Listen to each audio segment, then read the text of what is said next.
All right, so in this video, we're going to be talking about the social selling index from LinkedIn. So what we want to cover is why it's important, what it really means, what is social selling, and then really trying to address the problem of starting out a brand new Sales Navigator account and having a really low index, frankly. So we're going to see what we can do to actually raise that number. I'm going to use 3 separate profiles to give you examples of how we can actually boost each of the 4 categories, and again, specific examples in each category so that you can go implement these and boost that number right away. All right, so let's jump into it. So what is social selling and why is it important? What it is I like the definition from Wikipedia the best. It's actually just, they say it's using relationships as part of the sales process. So using social media, whether it's LinkedIn, it could be other social networks like Facebook, Twitter, all these places where people start conversations, could even be Quora, but it's really just using the idea of kind of thought leadership to be able to provide value and hopefully educate your market before you go in for the sale. So it's building relationships. Even kind of what I'm doing right now, what people are doing on YouTube all the time, whether it be the LinkedIn niche or knitting. I like that example. But anytime you come on and you want to add value somehow, that's hopefully part of just building that muscle of trying to educate wherever there's possibility to do that and add value to the market. And then hopefully that can be leveraged into building an audience of people that trust you. And eventually, if there's a way that you could do business together, you're in a much better position to do that than if you were just going to be cold calling somebody trying to make a transaction. So why it's important, obviously, we just said, because if you're able to address that larger market of people that are sourcing or gathering information or not, like just becoming problem aware, so lower in the buyer journey, then you're going to have the relationship when it comes time for them to actually make a purchase decision. So if you're an employer and you're trying to get your people, your sales team to try and be more active on social, this social selling index is one of the best ways or best uses of gamification inside, especially a business software app that I've ever seen. Some apps are really good at it, like running, for example. I don't know if you guys have heard of the Zombie Run app or Runkeeper, but they gamify it, right? They want you to keep a streak going, or all these kinds of apps build in just this nature of you trying to build a habit, or they want you to build a habit around using their product. So that's exactly what Sales Navigator is doing here. And I mean, obviously they want you to be using the program as they designed it, but it's also really just training you to be to be authentic and become a thought leader in your own space. So while I think a lot of the statistics or what they give points for in terms of social selling is almost self-serving, they do correlate with success typically, in terms of some of the statistics they pull out of salespeople just being way more effective if they do have a high score. So with all that being said, if you're sold on the idea of wanting to get you or your salespeople to be more active online and building relationships with your audience, I'm going to show you how not only they can do that, but also in turn boost their social selling score. So let's jump into it. This is my profile that we've been looking at, and I'm going to show you 3 other examples too. So just other people that I'm working with this on. And the reason why I'm showing you profiles first is to see if you can guess who has the better social selling index to begin with. So this is mine, and it's not the best thing in the world, but I mean, it has some of the basics all filled out. And then this is another person I work with. So he's got, pretty good content there. And then this is the last one.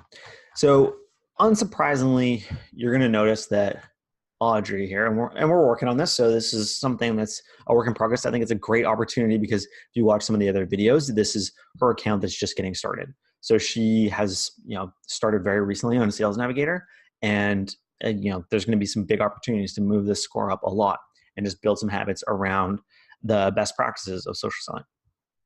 So we're going to use her as one of the primary examples because there's so much kind of room for improvement on this score. Harlan's already doing a great job in a lot of places, and I've just been on Sales Navigator longer. I think that's the main reason. I don't have a great score because of primarily this Engage with Insights, and I'll tell you why that's low. But Let's start with Audrey's account here. So the easiest place to actually get points to be able to boost your score is to start with your profile. So you notice that I was on the LinkedIn profile, the LinkedIn.com profile, not necessarily Sales Navigator. And that's what they're looking for in this first criteria of establish your personal brand. So everything that you do on Sales Navigator is going to be looked at in terms of kind of what you're trying to quote unquote rank for or identify yourself as through your profile. The algorithm of how specific that is pretty vague, but there's a lot of posts out there in terms of them always wanting to relate back to. So for example, the groups you're part of, are those groups related to the followers that you have or the people that you follow or the keywords in your profile that are also on others' profile, right? So there's a similarity algorithm there, similar to how any search engine is going to display search results for you. So what Audrey could do here first and foremost is they want inherently people to be really effective on their platform, to be using it as best as possible, and therefore just making it more useful for everybody else, right? So if you had everybody on LinkedIn and nobody was filling out their profile, how useful would it be, right? You wouldn't actually be able to gain insight from their work experience, from their summary about what they do. You wouldn't know whether to connect with them, if you could help them. So the best thing to do is actually go to your profile. So we're gonna jump over to her profile here and just follow their instructions to fill out your profile as necessary. So first off, you do want to have a custom header. They're going to give you points for all of this. The big ones on the profile, the big wins here are just the main stuff. So they want you to have a headline, a summary, a custom image on your header, and then if you can get over 500 connections, you're going to get bumped up right away for that. And that's going to be a separate video. I'm kind of just going through the checklist of what you need to be able to have a higher social selling index. And then the other big one is they want you to build your personal brand by writing. So there's diminishing returns. A lot of people are saying about writing articles and posting them on LinkedIn as opposed to just sharing content and writing them as status updates, but they're going to give you clout for writing. So if you have a little bit of an audience, maybe email them at the same time you're going to be posting and try and get them to share the post as well. But that's one of the big differences here, because you can see Harlan and I had both posted, not a whole lot of content, but we have content that is original that's been posted on LinkedIn. And for that reason, she's at 9 and we're at about 20, right? So that is, we're both at about 19. So that's going to be the big one, right? You got to post something unique. They want you to be able to, get that quote unquote thought leader status. And the only way you get there is by sharing your ideas. So for Audrey, what I would suggest here is we're going to get her over 500 connections, no problem there. And keep in mind, they want you to have relevant connections. So they're looking at that too. If you have a whole bunch of people from different industries, they're actually probably going to be docking you points for that. But we're going to get her 500 relevant connections. And I'll show you where else that applies in a second. But we're going to add a header image, get her summary bolstered up a little bit so she has a 2-step funnel on her LinkedIn profile. And the last thing, she has one endorsement here, which is good, but probably going to try and get her a couple more endorsements. The very last thing, this is all about growing your personal brand, is all about your profile. So the content that you post and every other section of your profile, the more filled out it is, the higher your score is going to be. So the things that she could do, the obvious things like I talked about, is just posting content. And then the way that you can bump from let's say 60, 70, all the way up to 100% of the possible points there is by, again, leveraging things that they want you to be doing with their platform. So for example, sharing media in your work experience or in your summary, and media, not just YouTube videos or PDFs, but also SlideShares. SlideShare is a LinkedIn company, so they want you to be sharing content their way. It's the same way that you get more clout or more juice, link juice, or more sharing or more reach, I guess, with content that is native to that platform. So if you're on Facebook and you're sharing links to YouTube, you're not going to get as much reach. It's just because they want you to stay on their own platform, similar to LinkedIn. So if you share those SlideShares, that's going to be an easy win for you as well. So just in summary, On the profile section alone, what we're going to want to do is fill it out completely. That means you need to have a headline, a profile picture, a custom banner. You want to get over 500 connections. I know this seems like a lot, but this is what you have to do, right? Like you want to establish your presence as somebody who people can land on and eventually reach out to connect with for a specific reason. You're going to finish your summary. You're going to come up with a post that's custom. It could be reposting and just adding your thoughts to it, but it's going to be original content. You're going to post that.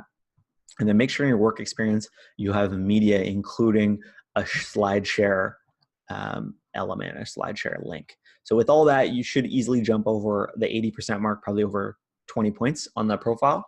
And then that brings us to the next section. So the next section is find the right people. So let's just jump around here, find the right people. Okay, yeah, so she's already up ahead here. And you know why that is? Because one of the first things that we did for Audrey when we were getting her set up is sales preferences and saved searches. So once you get into your Sales Navigator, again, some easy points for you are going to be saved searches. You creating the saved search. Let me see here. So right here, she has 1. It's better than 0. And she has 1, and she set up her sales preferences. Again, LinkedIn wants you to be effective with their platform. It's like a really great onboarding experience where you don't get lost and then stop coming back. If they get you to use saved searches and you start discovering new leads that are actually in the right frame of mind to be able to use your services, you're just going to come back and keep using it because you can see the value in their product. It's a genius idea from LinkedIn. And the fact that you can share this, and I feel like it's going to get more and more statistics involved as more people use Sales Navigator, more people will be sharing their score and maybe identifying with it a little bit, then I think it's going to continue to be more effective. More people are going to be identifying with the idea of being a social selling expert or their index number, because that means that you add value to the marketplace. So in the second section here, the actual details on what you're supposed to add, save searches, and then the last thing, so we talked about sales preferences. If you don't know already, you can go up into Discover here and edit your sales preferences.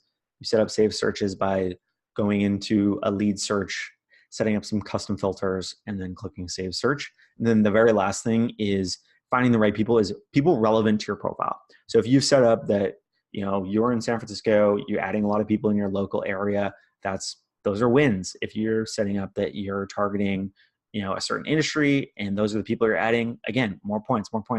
They want you to be a thought leader. They want you to build an audience. They're great at this. So that's what you should be doing. So the easy win there is save searches, add a couple of those. The one article I read from an insider, like LinkedIn employee, was that similar advice to something I've read before and we've given before, is make sure that you have a save search that is including the idea of people who have just recently joined at your prospect companies. So you can add that that filter, like change jobs in the last 90 days to your target accounts. So now we're going to be pretty good. We'll probably be up to 85% on both of those markers. And then we're going to jump to engage with insights. So here is the hardest part for me, I guess. And the reason being is because engaging with insights is all about actually starting conversations. So it's less so about blasting out your own message and more so about I've used this analogy before. It's a sports analogy, but like butt taps. I love this analogy. I don't know why. It's just like a sports thing. But like if you're handing out a lot of butt taps, just like supporting people nonstop, this engage with insights number is going to go through the roof. So this means sharing other people's content, commenting on their content. It's going to be reposting their posts. Anything you can do to kind of bolster your prospects or the customers or anybody that you follow, that's going to bump that number up. And like the official tasks that you need to accomplish to get that number up are just, like I said, engaging with relevant or sharing other people's content. And then the other thing is going into and joining relevant groups. So again, they just want you to use their platform to its full capabilities. So if you're not using groups, they're going to be docking you some points. So join some relevant groups. And actually the insight that I've seen from other posts is that if you remove yourself from a lot of the groups that are just not relevant and then just stick to the small few that are right in your target market, you're going to get more points. And that's actually how somebody was able to get up closer to 100. So less is better. Post some relevant content in the groups, engage in discussions, and support people as best as you can by sharing their content.